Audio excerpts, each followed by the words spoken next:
Welcome to Heartspeak Podcast, episode 221, The Power of Illusion and the Illusion of Power. Well, hello there, wherever you are in the world.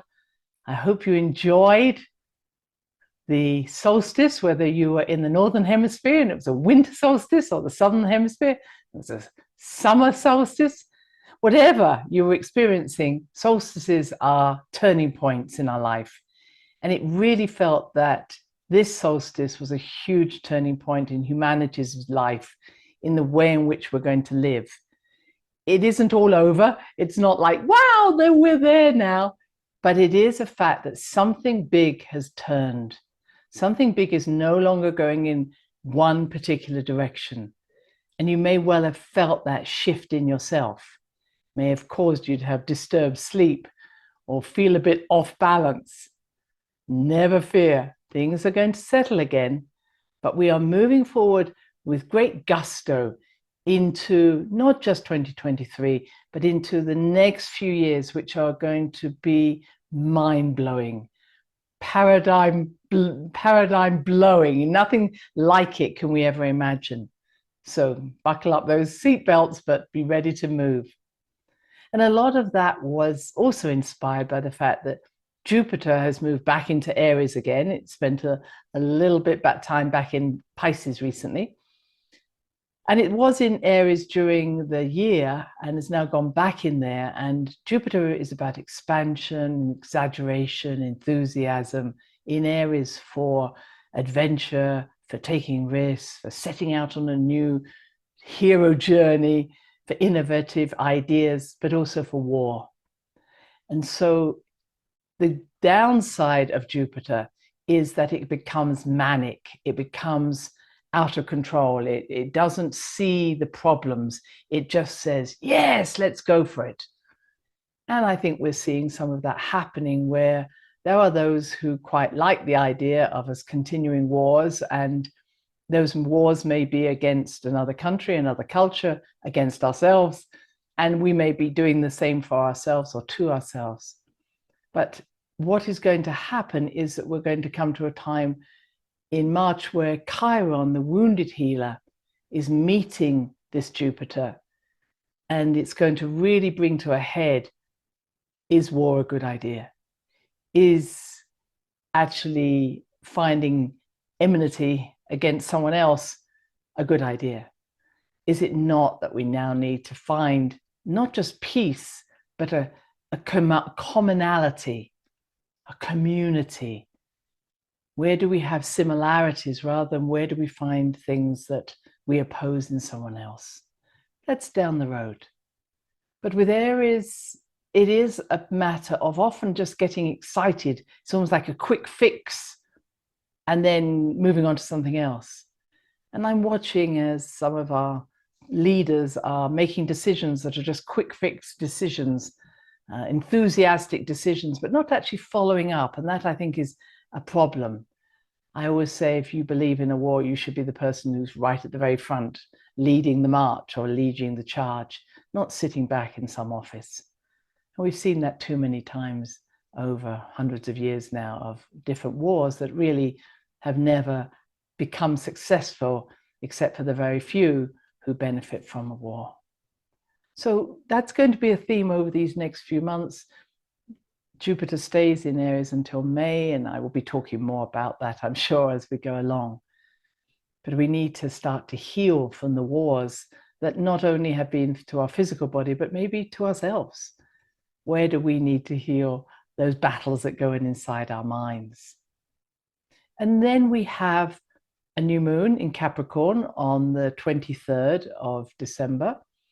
And with all new moons, it's a time of letting go of the old, giving birth to something new, being inspired by new ideas. And for Capricorn, it's new ideas of order, connection, structure, organization. And for me, because this is right at the very beginning of Capricorn, 1 degree, it really is about creating new structures. It's not about saying, I'll do it the old way. So maybe over the holiday season, the Christmas season, you'll think about maybe clearing out some cupboards or making space, or saying, that isn't my structure anymore. That's not how I wish to identify myself anymore.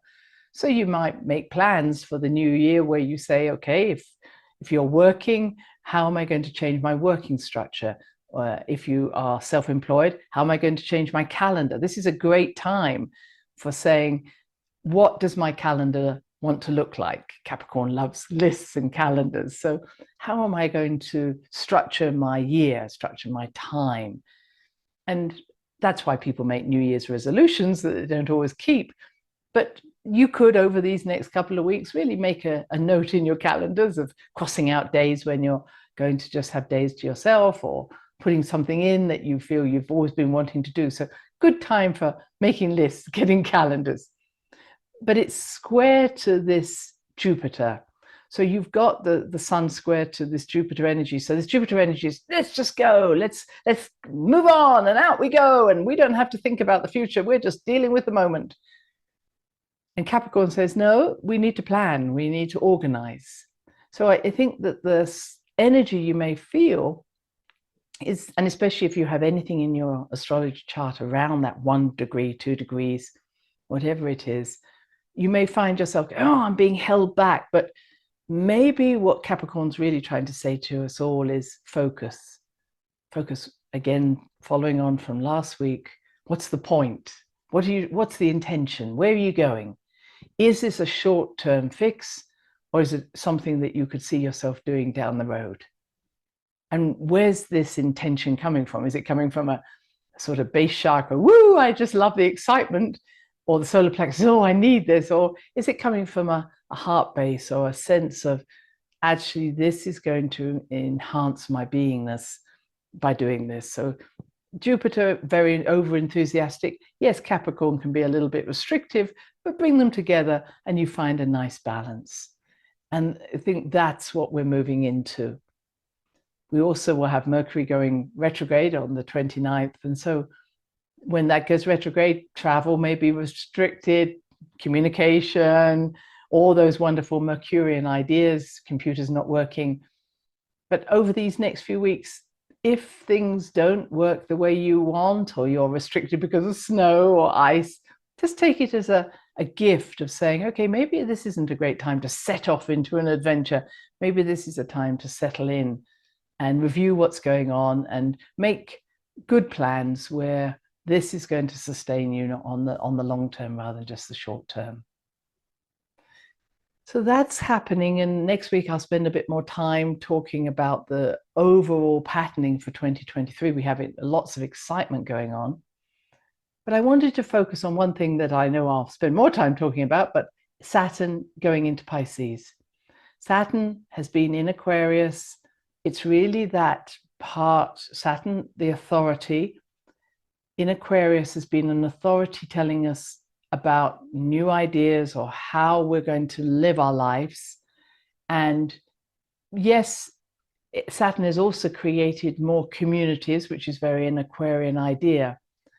But when Saturn goes into Pisces, it's going to be really interesting, because Saturn, as I say, is this more controlled or organized part. Pisces is very unlimited.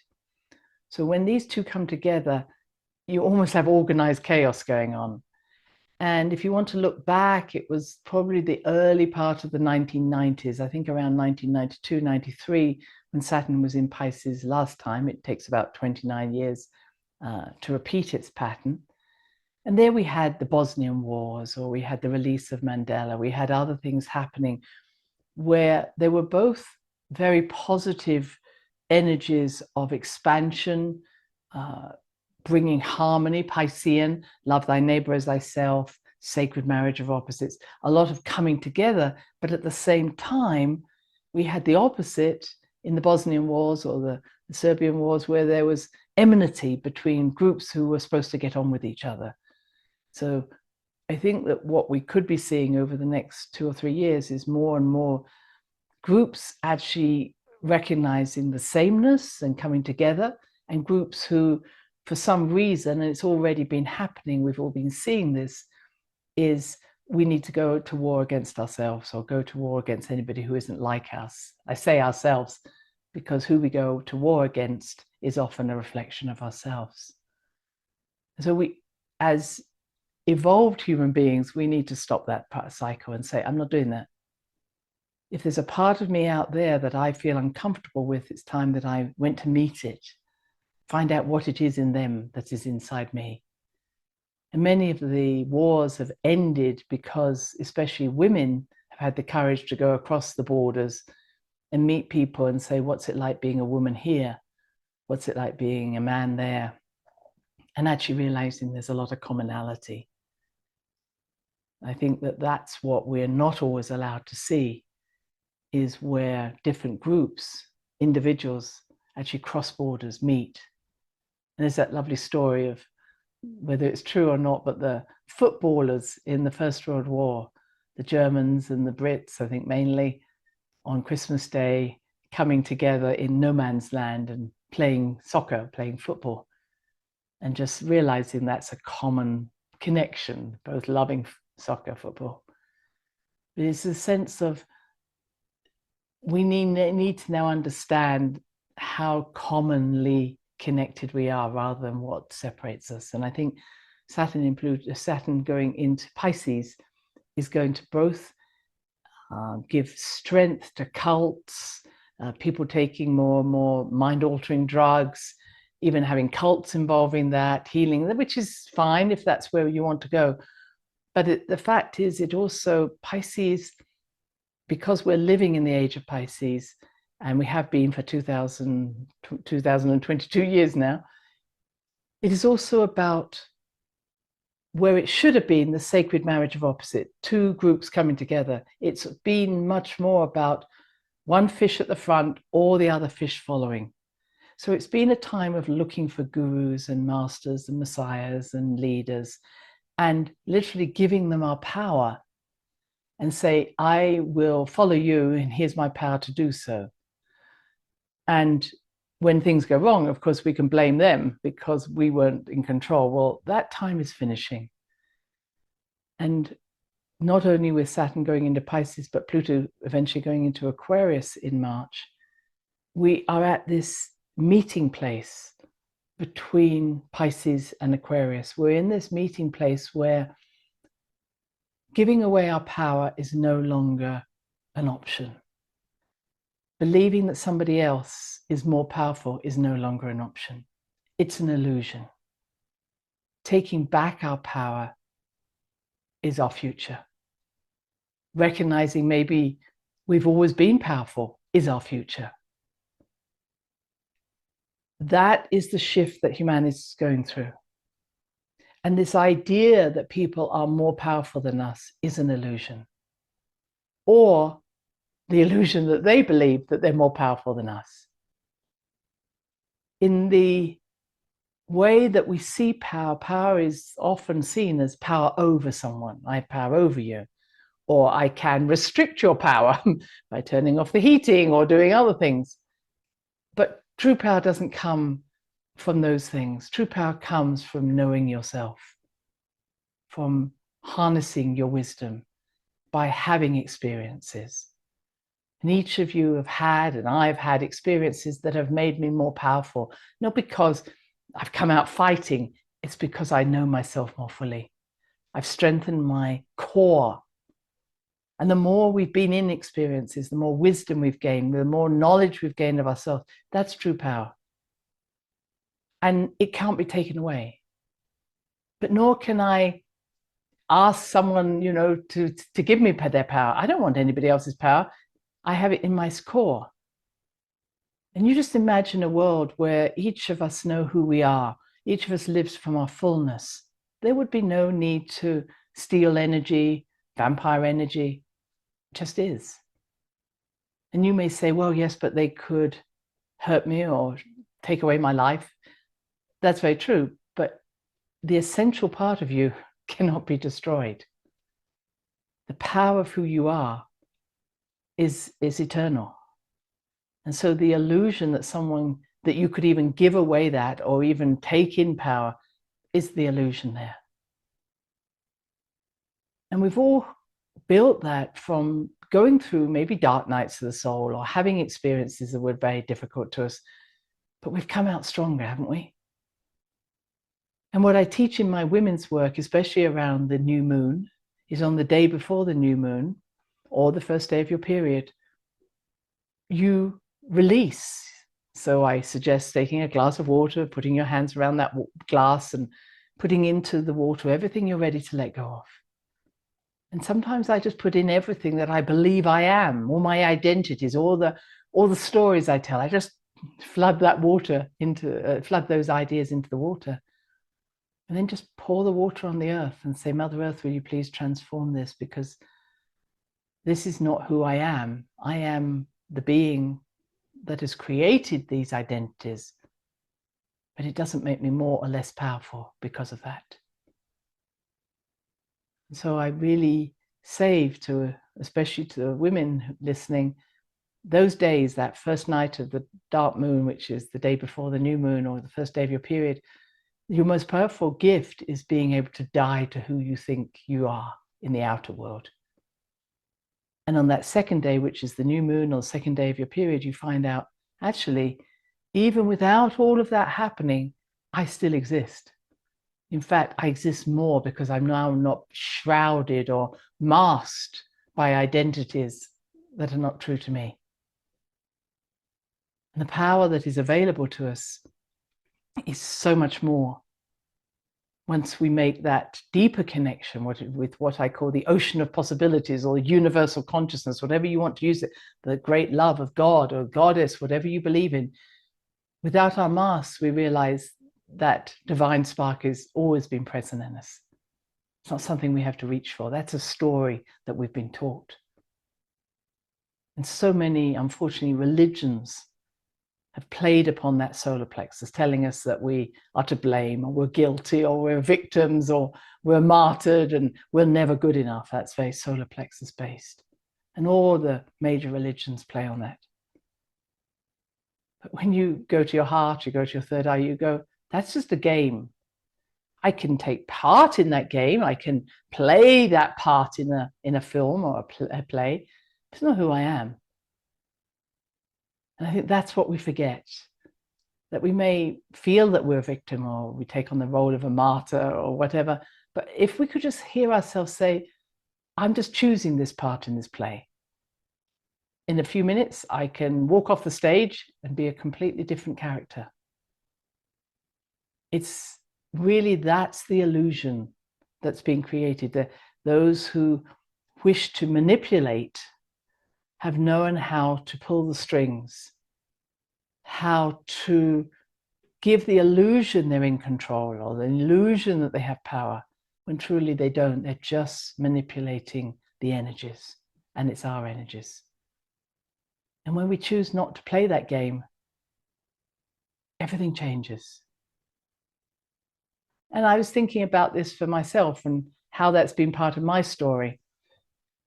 When I was, well, ever since I can remember, I always was able to see people in several different personas, as I call them, sub-personalities. Sometimes they were past lives or sometimes they were ETs, it doesn't matter.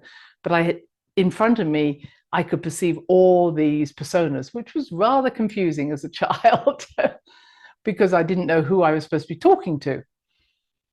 But it also helped me to realize that somebody who maybe my parents were giving some sort of authority to or respect to because of being an authority figure, I was seeing all these other characters. No, it didn't mean that I didn't, want to respect them, but there were other characters there who I probably wouldn't have I've respected quite as much. And it caused me a lot of confusion. So it was like I was being told, you should respect this person because they're an authority. And I was like, well, which person should I, respect, because the other ones I'm not particularly keen on. So I think that idea of somebody being in an authority position because we all are seeing them in that way and almost giving them energy is the problem. If we don't give them energy, they're not strong. And I think that I started to see that some of my disappointments in my life has been because I was taught to give some people respect and authority, And I realized that it wasn't that they didn't deserve it, but they were not living up, if I've got to be honest, to my expectations of them. I respected them as a person. I respected them for what they were doing. But very rarely have I ever put anybody on a pedestal in that way. It's not my way. I enjoy being with people. I love what they've achieved. But when it comes down to it, we're all of an equal standing. We all are a divine spark. And we're all expressing that divine spark in different ways. So that changes, I hope, the way you see yourself, where you're saying, well, that person knows where they're going. No, they're just somebody expressing their desire in that particular way. And when we see it in that way, instead of giving them our power or telling them that they have authority over us, we go, okay, that's what you're doing. Okay, that's fine. I'm just choosing not to go in that direction. And there are a lot of people puffing themselves up at the moment about how powerful they are, how important they are. And again, once we can step back and realize that we are of an equal energy, we've all got the same divine spark in us, we can then start to say, okay, we are equal and you're choosing that path. Whatever you say or what you're doing, I can choose to add my energy to you or not. But that desire or that being told that we're small has got to stop, because that is where it's the illusion of power. And I think that as Saturn goes through Pisces, we're going to see more and more control in a good way of magicians and spiritual leaders who play magic tricks or who hypnotize people with their words or promise something, you can go to this galaxy, etc. In other words, there's been a lot of people who are acting or using their words and their power to evoke something that is so extraordinary, so unique. Only if you give me all this money can you come here. Only if you follow me can you come here. And I think when Saturn is in Pisces for the next 3 years, we're going to be saying, actually, I don't want to be following you doing that. I want you to teach me how to do that. And that's the next step. That's what's going to be coming. That a teacher who cannot teach someone else to do what they're doing and empower them in those words of knowing that they are already there is living in the old paradigm of the Piscean energy. And so what I'm seeing out in the world, where people are saying, well, look, we can grow all the crops we need in a laboratory, or we can stop the planet revolving, or we can lower the seas, or we can do, as I heard, create 30,000 babies a year in a laboratory. It's like, okay, and how's that helping us?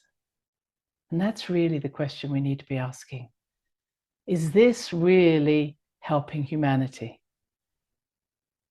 And I remember a friend telling me that story, that she met someone who considered themselves a guru, a magician.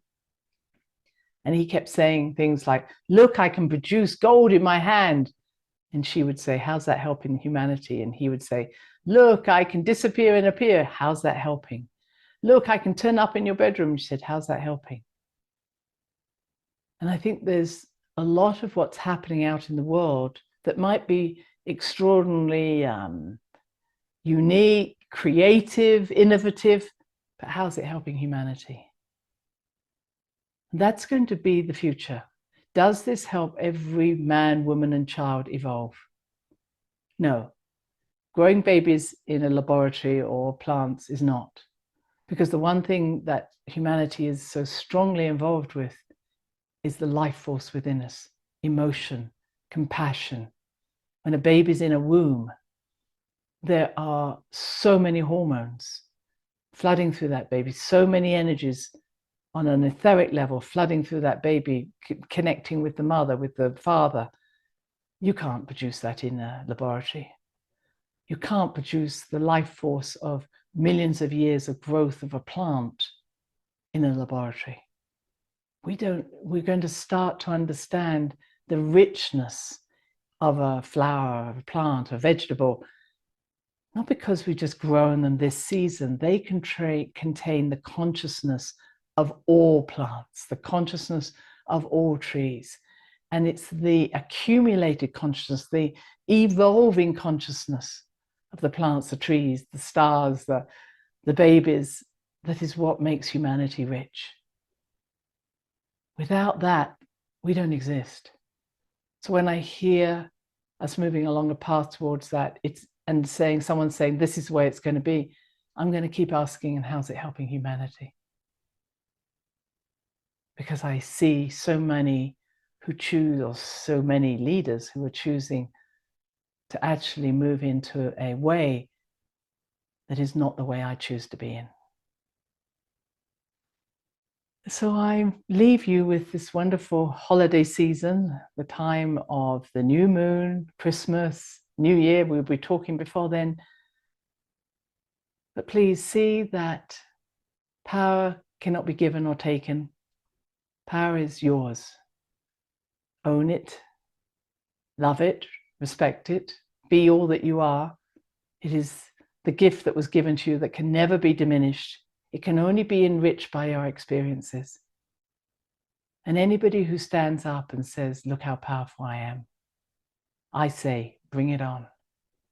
Because you cannot actually take something from me that is not yours to take, and never will be and never can be. Because it isn't existing on the level of give and take. It exists eternally. Until next time. Bye-bye. Thanks for listening to the Heart Speak podcast with Dr. Christine Page. Please check out all Heart Speak episodes in the podcast archive section on www.christinepage.com. Heart Speak is also available on iTunes, Spotify, Google Podcasts, Sticher Radio, and now playing on Amazon Music and iHeart Radio. You can also watch the archive podcast on Christine's channel, on YouTube, and now on Rumble. Connect with Christine on Instagram, LinkedIn, and Facebook, including her newest Facebook group, The Great Mother Calling. Do share with family, friends, colleagues. Join us next time for another edition of Heart Speak.